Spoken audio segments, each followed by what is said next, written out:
Suis-je une bonne mère pour mon enfant ou suis-je un bon parent pour mon enfant?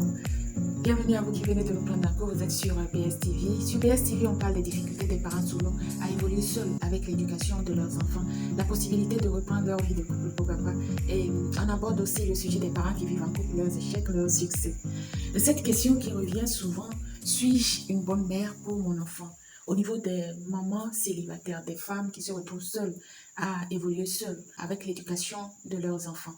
Plusieurs femmes se posent la question si elles sont de bonnes mères pour leurs enfants, suite à pas mal de difficultés qu'elles rencontrent dans la gestion de la vie de ces enfants-là. À commencer par les difficultés financières, et ces difficultés auxquelles elles doivent faire face seules, sans l'appui de l'homme. Et l'abandon des hommes devient criard dans la vie de pas mal de femmes sur ce continent. Les femmes qui se battent seules matin et soir pour la survie des enfants, pour leur éducation, pour leur santé, pour leur bien-être, pour leur psychologie, pour l'éducation morale de ces enfants-là.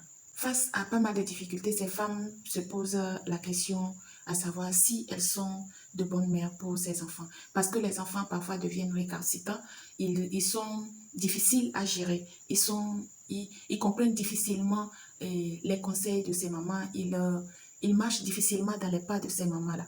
Donc les mamans se sentent seules, se sentent désolées, viennent à se poser la question si elles sont de bonnes mamans. Sinon, pourquoi est-ce que les enfants se comporteraient aussi avec de si grandes difficultés? Au fait, cette question vient à être posée sur cette chaîne suite à l'histoire d'une dame qui vit seule avec son enfant depuis plus de 10 ans. Depuis plus de 10 ans, elle s'est retrouvée seule, sans le vouloir et sans le savoir. Elle s'est retrouvée seule. Et avec son enfant, à l'éduquer seule, à scolariser l'enfant seul. Aujourd'hui, l'enfant a 14 ans et, la difficulté il se fait que l'enfant à l'école, ça ne va pas. Les études, ça ne va pas.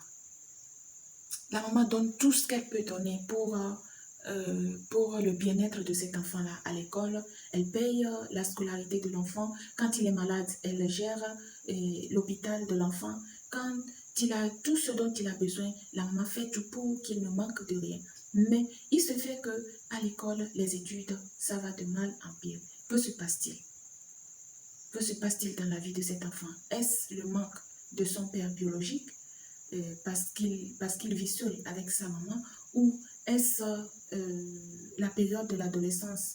C'est difficile de gérer les conseils de la maman et en même temps le conflit personnel qu'il a entre lui et sa tranche d'âge. Donc la maman angoissée se pose la question si elle est une bonne mère dans la vie de cet enfant-là. Pourquoi est-ce que l'enfant ne peut pas écouter les conseils de la maman? À vous qui êtes dans la même situation, à vous qui êtes dans le même cas. Parlez-nous de comment vous faites pour mettre les enfants dans le droit chemin. Dites-nous comment est-ce que vous faites pour que les enfants vous écoutent. Comment est-ce que vous faites pour que les enfants soient assidus à l'école. Il faut savoir qu'une mère donne le meilleur d'elle-même. Je m'adresse là à toutes les mamans célibataires. Venez vous asseoir, on va parler un peu. Une mère donne le meilleur d'elle-même. Une mère donne tout ce qu'elle a de positif pour la réussite de son enfant. Donc, il n'y a pas raison de se poser la question si on était une bonne mère. Les mamans sont toujours de bonnes mamans. Et pire encore, une maman célibataire qui assume le rôle de père et le rôle de mère, qui assume les difficultés financières seule, qui assume les difficultés psychologiques seule, qui assume la solitude dans sa vie, dans la vie de son enfant, qui éduque, qui encourage, qui éveille l'attention de son enfant, est une mère formidable, est une mère qui donne tout, est une mère exceptionnelle.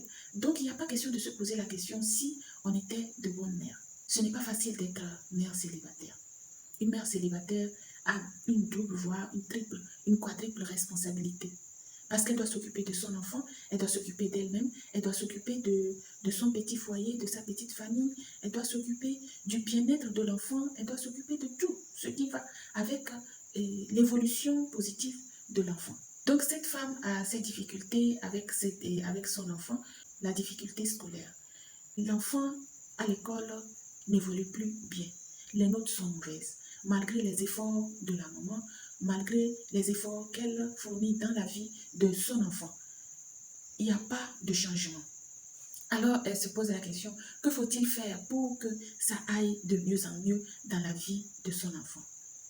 Que faut-il faire pour que son enfant prenne de l'éveil? Que faut-il faire pour que l'enfant prenne la vie positivement, qu'il arrête d'évoluer dans le silence? Parce que quand la maman essaye de parler à l'enfant, il ne lui répond pas le silence. Toute discussion avec son enfant, les réponses c'est « je n'ai rien, tout va bien et il n'y a rien qui... je vais réfléchir et je te reviendrai maman ».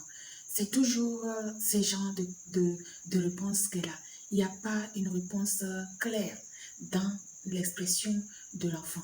Il est toujours silencieux, toujours à ne rien dire, toujours calme. Mais dans sa façon de faire, il n'en fait qu'à sa tête. Il fait ce qui lui passe par la tête, ce qui lui semble bon. Donc, ce que dit la maman n'a vraiment pas d'importance dans la vie de cet enfant. Dites-nous un peu comment est-ce que vous faites pour gérer ces genres de situations dans vos vies de parents célibataires. Que se passe-t-il? Que faut-il faire? À tous les parents solos qui passent par ici, parlez-nous de vos difficultés avec vos enfants, parlez-nous de comment est-ce que vous gérez les conflits entre vos enfants et vous, de comment est-ce que vous gérez la période de puberté de vos enfants et comment est-ce que ça évolue. Partagez votre expérience avec nous.